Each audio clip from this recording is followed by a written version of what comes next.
Assalamualaikum warahmatullahi wabarakatuh. Sahabat dakwah pencerahan rahimakumullah.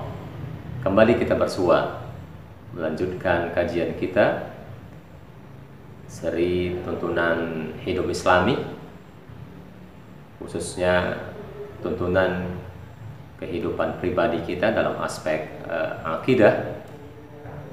Pada video yang sebelumnya kita sudah bahas ciri-ciri hamba-hamba Allah yang beriman atau yang kita kenal dengan istilah ibadur rahman. Pada video yang lalu kita sudah bahas 5 ayat dalam surat Al-Furqan, mulai dari ayat 63 sampai kepada 67.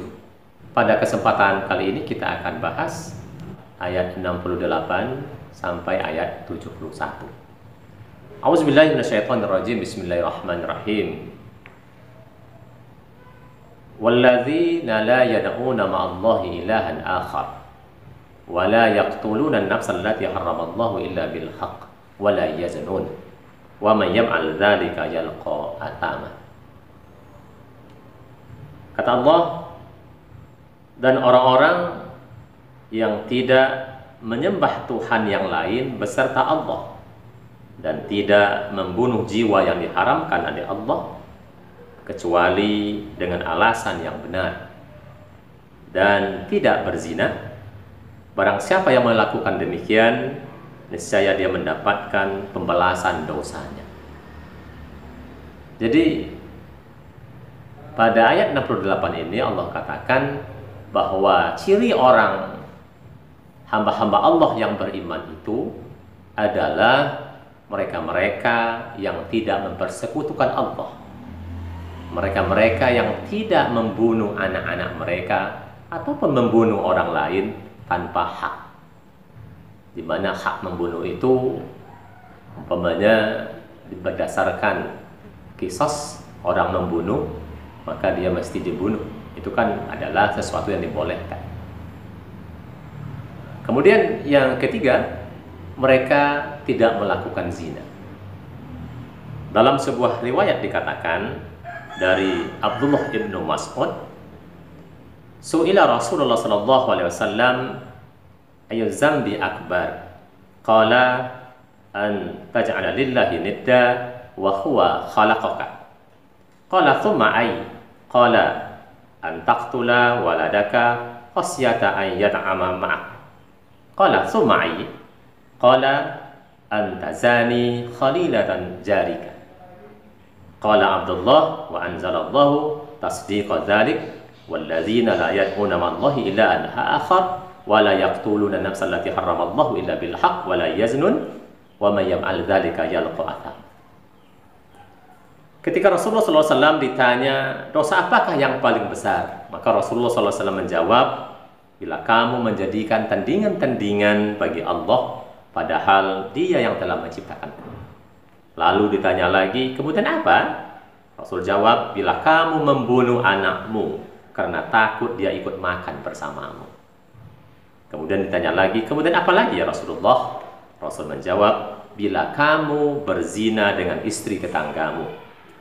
Kemudian Abdullah bin Umar katakan bahwa Allah Subhanahu wa taala menurunkan ayat ini untuk membenarkan apa yang dikatakan oleh Rasulullah. Maka asbabun nuzul dari ayat 68 surah Al-Furqan ini menurut riwayat Abdullah ibnu Mas'ud ini adalah ketika Rasulullah ditanya oleh sahabatnya tentang dosa besar, maka Rasul katakan, pertama, kalian mencari Tuhan-Tuhan yang lain padahal Allah jelas yang telah menciptakan kalian. Kemudian kalian membunuh anak-anak kalian karena takut miskin atau takut dia ikut makan bersama kalian. Kemudian yang ketiga, kalian melakukan zina terhadap istri-istri para tetangga kalian. Maka melakukan zina, syirik, kemudian membunuh, itu merupakan dosa-dosa besar. Kemudian Allah akhiri surat Al-Furqan ayat 68 itu, wa may yaf'al dzalika yalqa athama. barang siapa yang melakukan demikian, niscaya dia mendapatkan balasan dosanya. Maka siapa-siapa yang melakukan syirik, siapa yang melakukan membunuh jiwa tanpa hak, kemudian berzina, maka kita akan mendapatkan balasan dari perilaku-perilaku itu. Dalam keterangan yang lain mengatakan bahwa Athama itu adalah nama lembah dari lembah yang ada di dalam neraka, yang merupakan tempat diazabnya orang-orang yang berzina. Tetapi menurut Al-Qatadah, Athama di sini adalah pembalasan dosa.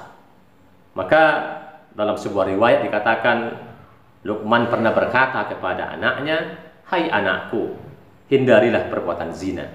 Karena sesungguhnya perbuatan zina itu permulaannya adalah rasa takut, sedangkan akhirnya adalah sebuah penyesalan."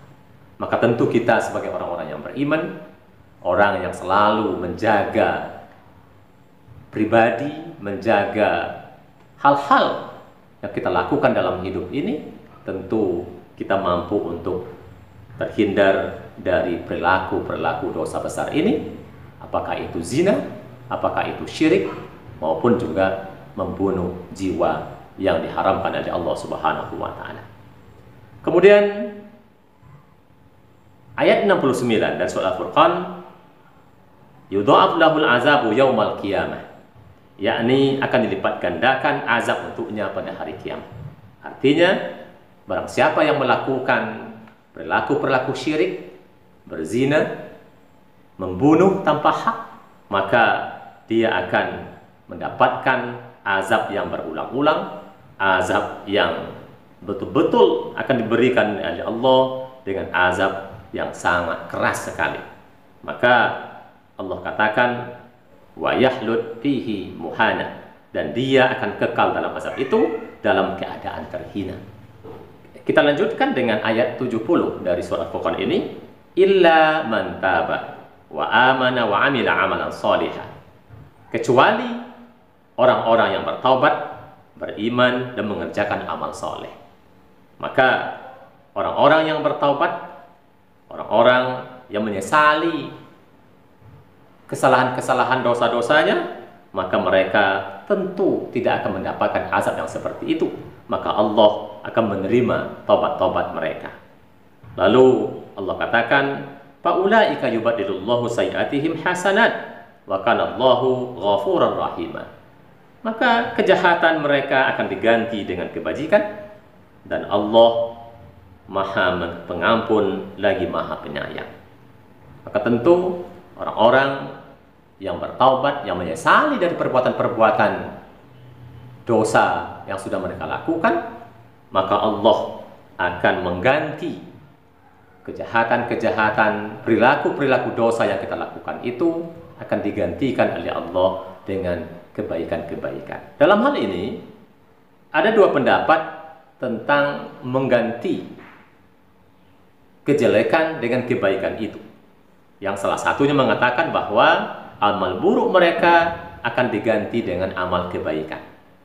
Dalam sebuah riwayat, Ali ibnu Abu Talha dari Ibnu Abbas mengatakan, sehubungan dengan makna ayat ini, bahwa mereka adalah orang-orang mukmin yang sebelum beriman selalu mengerjakan amal-amal keburukan, kemudian Allah menjadikan mereka benci terhadap amal keburukan itu, dan Allah mengalihkan mereka kepada amal kebaikan. Hal ini berarti bahwa Allah mengganti keburukan dengan kebaikan. Sedangkan pendapat yang kedua mengatakan, keburukan-keburukan yang telah mereka lakukan pada waktu-waktu yang lalu berubah dengan sendirinya menjadi amal-amal kebaikan berkat taubat yang bersih. Jadi pendapat yang kedua, bahwa amal-amal keburukan itu secara otomatis berubah, berganti dengan kebaikan ketika kita sudah bertaubat. Bahwa ketika kita bertaubat dengan taubat nasuha, maka Allah akan menghilangkan atau mengampuni semua dosa-dosa kita dan diganti dengan kebaikan-kebaikan. Lalu wa man taba wa amila shalihan fa innahu yatubu ila Allahi mataba.